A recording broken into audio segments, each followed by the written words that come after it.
Assalamualaikum warahmatullahi wabarakatuh. Kami dari kelompok 6 yang berjudul tentang moral ekonomi dan strategi bertahan hidup. Perkenalkan, nama saya Najwa Nurdilanti. Nama saya Ayu Diazurfi. Saya Firda Syafina. Saya Aryani Febrian. Saya Octavia Duharingrum. Berikut penjelasan dari kelompok kami. Pada latar belakang, ekonomi moral adalah seperangkat norma dan nilai yang mengatur perilaku ekonomi dalam suatu komunitas. Dengan menekankan keadilan, solidaritas, dan kesejahteraan bersama, aktivitas ekonomi tidak hanya didorong oleh keuntungan material, tetapi juga oleh pertimbangan etnis dan sosial. Dalam kehidupan sehari-hari, ekonomi moral membantu masyarakat bertahan hidup melalui nilai-nilai bersama dan solidaritas. Nah, yang pertama ada definisi moral ekonomi.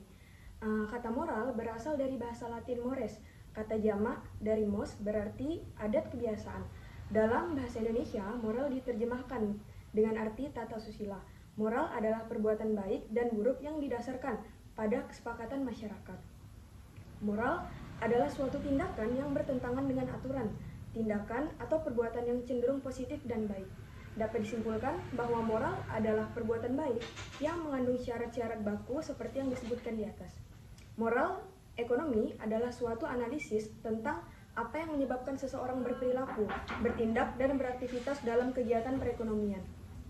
Ini merupakan fungsi dari menerjemahkan konsep moral sebagai faktor endogen dalam perekonomian, sehingga etika ekonomi menjadi hal yang sangat membumi untuk dapat mengalahkan setiap kepentingan pribadi dalam perekonomian tersebut. Definisi strategi bertahan hidup. Strategi bertahan hidup adalah rangkaian tindakan yang dipilih dengan standar tertentu oleh individu maupun rumah tangga berdasarkan kriteria miskin secara sosial ekonomi. Dengan kata lain, individu berusaha sedapat mungkin untuk memperoleh penghasilan alternatif guna memenuhi kebutuhan hidupnya. Strategi bertahan hidup merupakan suatu cara individu menghadapi suatu kondisi. Setiap individu memiliki cara yang berbeda sesuai dengan cara mereka merespon suatu masalah sesuai dengan kemampuan masing-masing individu. Strategi bertahan hidup merujuk pada serangkaian tindakan atau upaya yang dilakukan oleh individu atau rumah tangga untuk memenuhi kebutuhan dasar dan mempertahankan kelangsungan hidup mereka, terutama dalam situasi ekonomi yang sulit. Strategi bertahan hidup dapat digolongkan menjadi 3 kategori, yaitu strategi aktif, strategi pasif, dan strategi jaringan. Berikut adalah strategi bertahan hidup yang umumnya digunakan. Yang pertama yaitu strategi aktif, merupakan strategi bertahan hidup yang dilakukan dengan cara memanfaatkan segala potensi yang dimiliki. Menurut Soeharto, strategi aktif merupakan strategi yang dilakukan keluarga miskin dengan cara mengoptimalkan segala potensi keluarganya. Misalnya melakukan aktivitas sendiri, memperpanjang jam kerja, dan melakukan apapun demi menambah penghasilannya. Dari penjelasan tersebut dapat disimpulkan bahwa strategi aktif adalah strategi bertahan hidup yang dilakukan seseorang atau keluarga dengan cara memaksimalkan segala sumber daya dan potensi yang dimiliki keluarga mereka. Terus yang kedua ada strategi pasif. Strategi pasif merupakan strategi bertahan hidup yang dilakukan dengan cara mengurangi pengeluaran, tidak boros, menghemat, meminimalisir pengeluaran keluarga seperti biaya sandang, pangan, pendidikan, dan sebagainya. Strategi pasif merupakan strategi di mana individu berusaha meminimalisir atau menghemat pengeluaran uang sebagai salah satu masyarakat miskin untuk bertahan hidup. Strategi pasif merupakan metode bertahan hidup di mana pengeluaran keluarga diatur secara selektif dan tidak boros. Yang ketiga adalah strategi jaringan. Strategi jaringan adalah strategi yang dilakukan dengan cara memanfaatkan jaringan sosial. Strategi bertahan hidup yang dikenal sebagai strategi jaringan melibatkan membangun hubungan formal dan tidak formal dengan lingkungan sosial dan kelembagaan sekitarnya.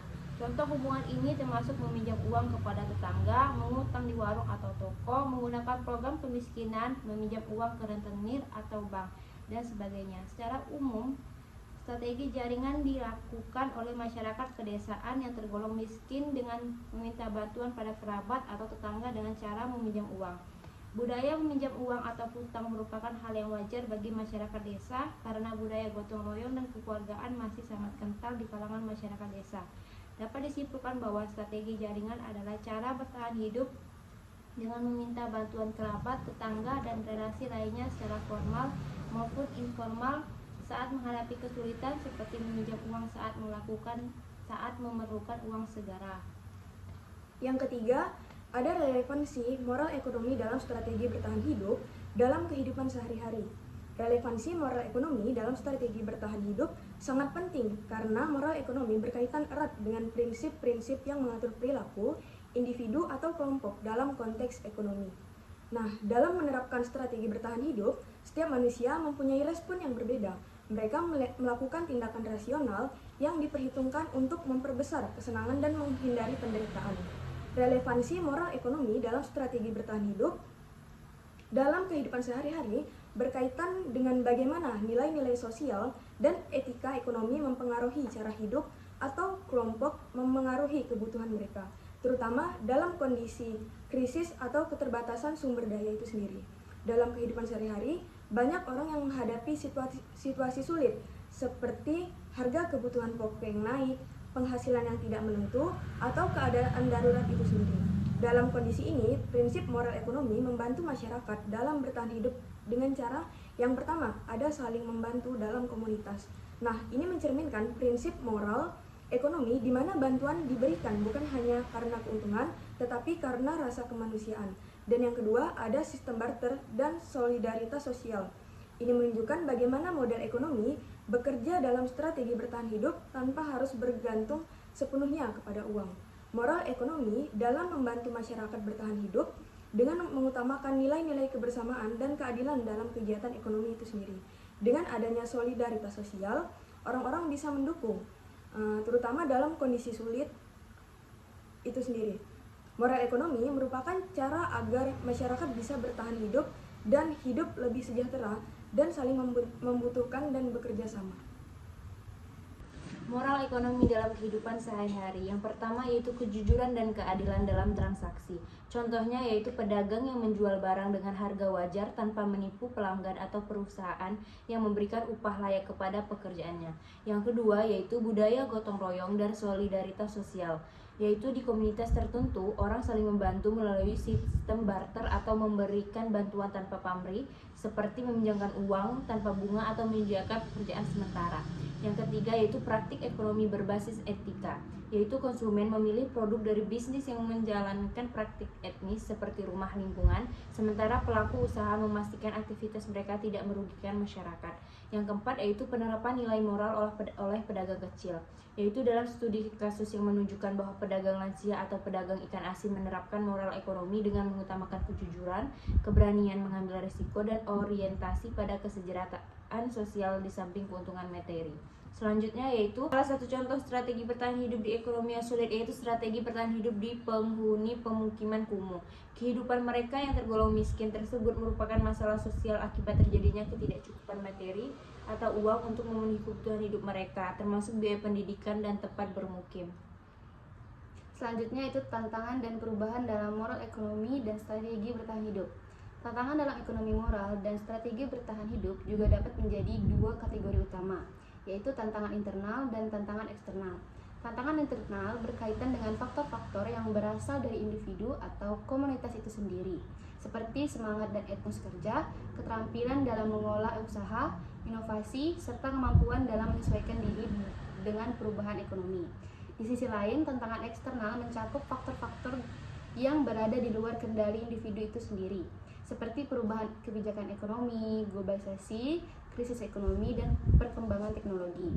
Sebagai contoh, pandemi COVID-19 menjadi salah satu faktor eksternal yang sangat mempengaruhi strategi pertahanan hidup masyarakat bagi mereka yang mengandalkan interaksi sosial dalam ekonomi informal.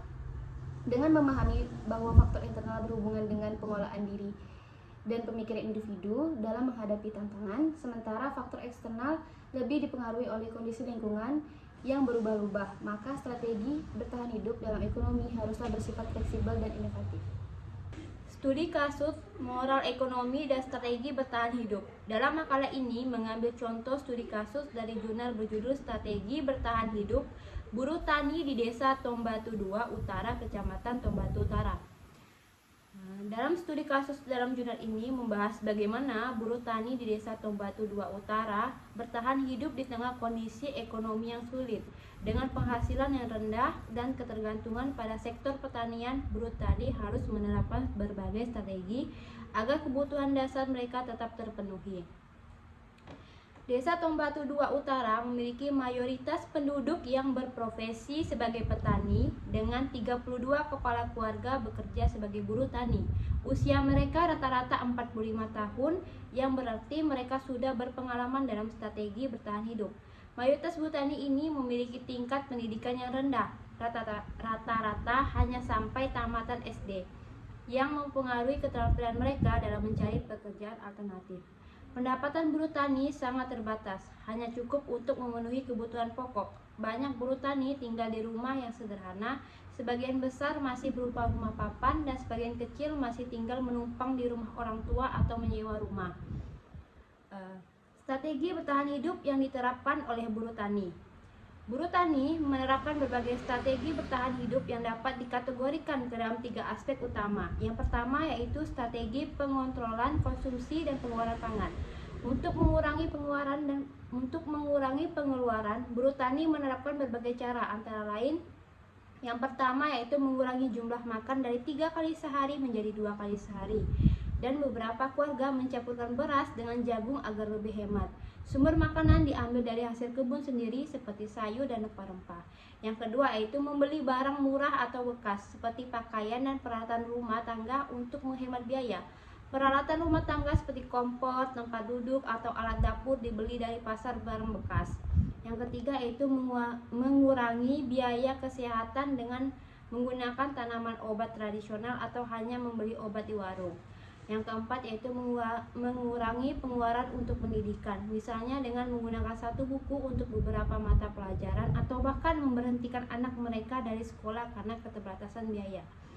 Yang kedua yaitu adalah strategi peningkatan aset dan pendapatan. Karena pendapatan sebagai buruh tani sangat terbatas, mereka berusaha mendapatkan penghasilan tambahan dengan cara yang lain. Yang pertama, berjualan kecil-kecilan seperti menjualan gorengan, sayuran, atau rempah-rempah di pasar. Yang kedua, melakukan pekerjaan serabutan seperti buruh tani, buruh bangunan, atau pekerjaan harian di sektor lain untuk menambah penghasilan.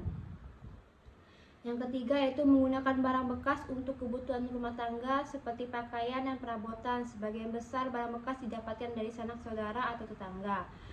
Yang keempat yaitu melakukan migrasi ke daerah lain untuk mencari pekerjaan dengan penghasilan lebih baik. Yang ketiga adalah strategi memanfaatkan hubungan sosial. Di desa, hubungan sosial sangat kuat sehingga buruh tani memanfaatkan jaringan sosial mereka untuk bertahan hidup. Strategi sosial yang mereka lakukan meliputi pertama yaitu menitipkan anak ke saudara atau kerabat. Untuk mengurangi beban ekonomi, beberapa keluarga menitipkan anak mereka ke saudara yang lebih mampu. Kedua yaitu strategi meminjam uang. Buruh tani sering meminjam uang dari koperasi atau pemilik lahan. Pinjaman ini biasanya dibayar dengan cara memotong upah mereka di masa panen. Yang ketiga yaitu mengikuti arisan yang menjadi cara untuk menyimpan uang dan mendapatkan bantuan finansial secara berkala. Yang keempat, mengikuti kegiatan keagamaan. Kegiatan keagamaan seperti ibadah mingguan juga menjadi ajang saling membantu di antara sesama buruh tani. Beberapa buruh tani mendapatkan bantuan dari gereja atau organisasi keagamaan dalam bentuk sembako atau sumbangan uang. Yang kelima yaitu mendapat bantuan pemerintah. Sebagian besar buruh tani menerima BLSM yaitu bantuan langsung sementara masyarakat, BPJS gratis, dan beasiswa anak sekolah. Bantuan ini sangat membantu dalam meringankan beban ekonomi mereka. Buruh tani di Desa Tombatu 2 Utara menerapkan berbagai strategi untuk bertahan hidup mereka, terutama dengan mengendalikan pengeluaran, mencari sumber pendapatan tambahan, dan memanfaatkan hubungan sosial serta bantuan pemerintah. Strategi yang paling dominan adalah pengontrolan konsumsi dan pengeluaran pangan, seperti mengurangi jumlah makan dan memanfaatkan sumber daya yang ada untuk menekan biaya hidup mereka. Meskipun hidup dalam kondisi sulit, buruh tani tetap bertahan dengan cara-cara yang kreatif dan beradaptasi dengan situasi ekonomi yang tidak menentu. Baiklah, kesimpulan dari makalah ini membahas tentang pentingnya konsep ekonomi moral dan penerapan sebagai landasan dalam strategi bertahan hidup masyarakat, terutama di tengah tantangan ekonomi yang sulit. Ekonomi moral mengacu pada nilai-nilai estetika dan sosial yang memadukan perilaku ekonomi individu atau kelompok, seperti keadilan, solidaritas, dan kesejahteraan bersama. Dalam konteks ini, strategi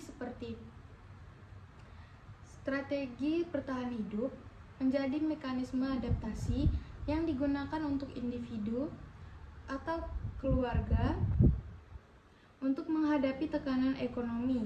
Strategi bertahan hidup dibagi menjadi 3 jenis, yaitu strategi aktif, strategi pasif, dan strategi jaringan. Relevansi ekonomi moral dalam kehidupan sehari-hari terlihat dalam praktik-praktik seperti saling membantu di komunitas, sistem barter, dan solidaritas sosial. Nilai-nilai moral ini membantu masyarakat untuk tetap bertahan dalam mengutamakan kebersamaan dan keadilan dalam menghadapi krisis ekonomi. Yang terakhir, saran yang dapat diberikan dari materi kali ini yaitu: yang pertama, ada peningkatan kesadaran tentang ekonomi moral. Pemerintah, lembaga pendidikan, dan komunitas perlu meningkatkan pemahaman tentang pentingnya nilai-nilai ekonomi moral. Hal ini dapat dilakukan melalui seminar, pelatihan yang menekankan prinsip keadilan dan solidaritas dalam kegiatan ekonomi. Yang kedua, ada penguatan jaringan sosial. Masyarakat perlu terus memperkuat jaringan sosial mereka untuk mendukung strategi bertahan hidup. Budaya gotong royong dan saling membantu harus dipertahankan sebagai bagian dari solusi menghadapi tantangan ekonomi. Yang ketiga, ada pemberdayaan ekonomi komunitas. Pemerintah atau organisasi non-pemerintah dapat menginisiasi program pemberdayaan ekonomi berbasis komunitas untuk membantu kelompok rentan, meningkatkan keterampilan mereka, dan menciptakan peluang kerja baru. Sekian penjelasan materi yang dapat kami sampaikan, kurang lebihnya kami minta maaf. Terima kasih. Wassalamualaikum warahmatullahi wabarakatuh.